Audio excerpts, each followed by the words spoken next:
Hey guys, what's up? It's Alex here. Today we are here to look back at some of the funniest F1 moments in history. Now, I can't show you guys the video because that'd be breaking some rules on the FOM side of things, so I'd probably get a copyright strike on my channel, so there's literally no point in risking it. So I'll play you guys the audio with a bit of a picture that relates to it, and also I'll leave a link to the full video below if you want to go and get better context of it. So here we go. So first is Kimi Raikkonen. He was approached by Martin Brundle on the grid. I think it was like 2004, 2005. Pele was doing a sort of presentation and Kimi Raikkonen wasn't there.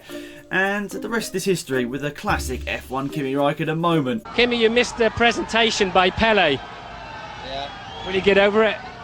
Yeah, I was having a shit. Okay, thanks.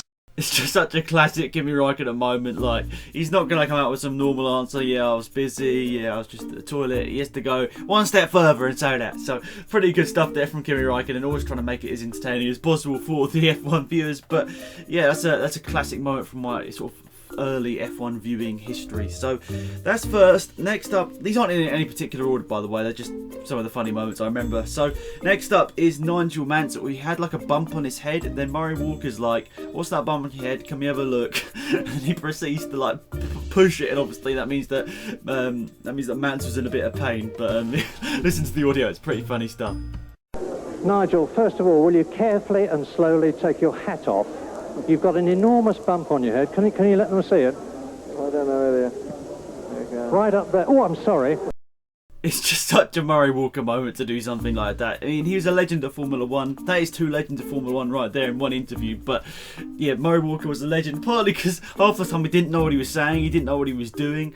At the other times, he was just saying completely random stuff that had no sort of relevance to what was going on the screen. So, overall, pretty funny stuff there. Murray Walker, he's always got a quality interview in him, whether it's serious or not. Murray Walker, absolute legend of Formula 1. Next up is quite a long one. So after the Canadian Grand Prix, I think it was this year, there were two seagulls at turn 1, and I think Sebastian Vettel went to avoid them whilst Lewis Hamilton just flew around the corner. So Vettel had his eye on those seagulls, and Hamilton was not caring about that whatsoever. This is quite a long clip. It's probably better if you watch this one on the link down below, but I'll leave the audio in nonetheless. It's pretty funny stuff. I don't know how this got a big conversation about two seagulls in the middle of the track, but it's pretty funny stuff. He's not breaking for animals. You should give him a hard time because of that. What was that all about? I heard that. Seagulls, yeah? Two seagulls, turn 1. I feel like you're using the sea. I feel that they were innocent. Yeah, but I'm a racing driver, so I have to find some sort of excuse. Why the hell you beat me today? I saw you look up, and then the seagulls did move. I don't know. I had my eyes into turn 1, and I saw these stupid couple of seagulls sitting there, all relaxed. I'm coming. Hey man, red. it was planned. You know, my car is red. It's like easy to see. I'm good with animals, right? It doesn't blend in like yours. Like it's easy Dr. to Doolittle. see. I told them to be there, and they were there. And we've had our boys in VT check it. They say they couldn't see anything. Honestly, invisible seagull. No, it's not doves. Invisible. Well, I don't know. Turtle doves. Whatever. White birds. It wasn't a pigeon. It was a seagull. I could see the beak. The problem's usually groundhogs here, though, yeah? I know their names, but they were there. You saw them as well. Yeah, hold on. I think we might have found it. Oh. Yeah, that's the one. There you go. Oh, there. Two seagulls, you see? I had my eyes in so deep into the apex, I looked up. Who would have thought it? I thought it was groundhogs that were issue here. One more look at them. Oh my God, they're so far away. Yeah, but mind the animals, honestly. That is good. Nice. You should get a medal for that. Did you see they stayed? Can you show that again, please? They stayed there.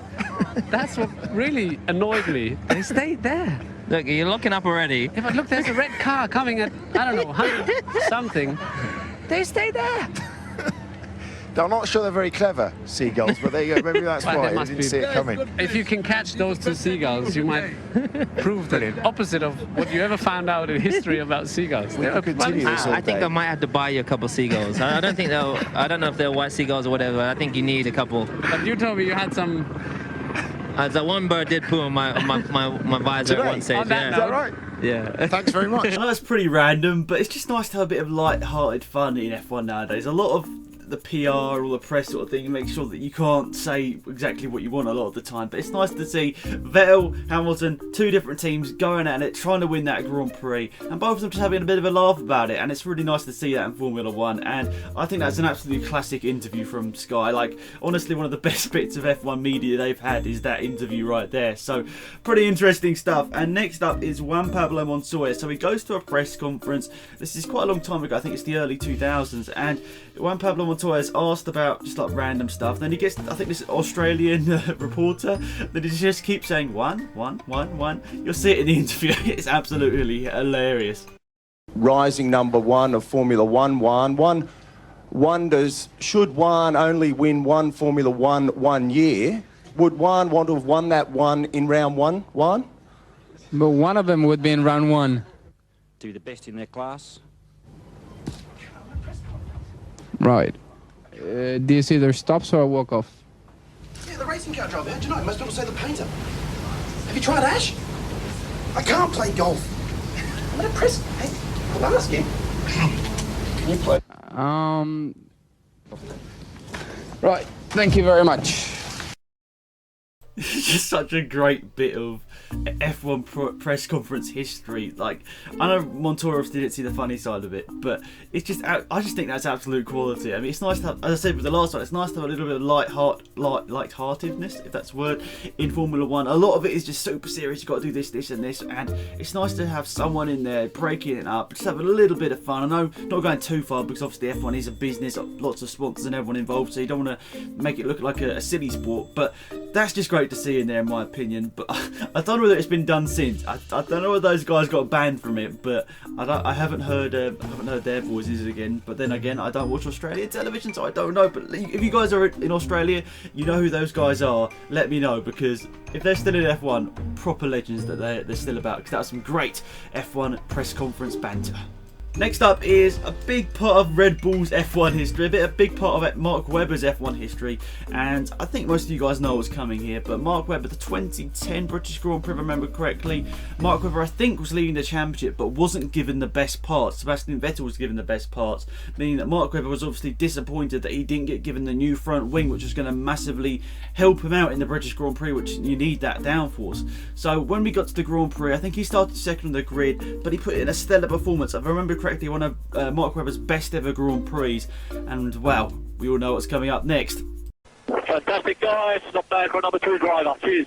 Let's just listen to that again, because Mark Webber absolutely shredding Red Bull here, not getting that front wing, and Mark Webber obliterates the race, wins it, dominates it, and what does he say to the team? Well, thank you. Fantastic, guys. Not bad for a number 2 driver. Cheers. I know Mark Webber might have his critics, and a lot of people might not agree with a lot of the stuff that he says and has done in Formula 1, but personally for me, he's a really, really good driver for Formula 1, and I think he won 9 Grand Prix, so overall, I was a big fan of him. I really sort of miss him in Formula 1. A lot of the stuff that he came out and said was really good for Formula 1, and said funny stuff, which is obviously nice, you know, nice to have, as I said earlier on, it's nice to have the light-heartedness in the whole series, because most of the time it is super serious, which, you know, especially when the racing is boring like it is nowadays. Well, some of the races are boring, I should say. It's not, it's you know, what do we laugh about? What do we have a bit of fun about? It's supposed to be an entertaining sport, and some of these races aren't too entertaining. But last up, we've got a bit more incredible banter in an F1 press conference. I'll let you guys listen to it, because I think it's the German Grand Prix, and basically the radios are turned up way too loud, and it's quite deafening at times. To answer, how stressful or demanding is a Friday for a Formula One driver, and did this unusual season change anything in your kind of working on Friday? Friday is one of the most demanding days. Start quite early with engineering meetings, and you have all the testing all day long. So there's a lot of preparing technically for the weekend, for Saturday, Sunday. That's the most important period of the weekend,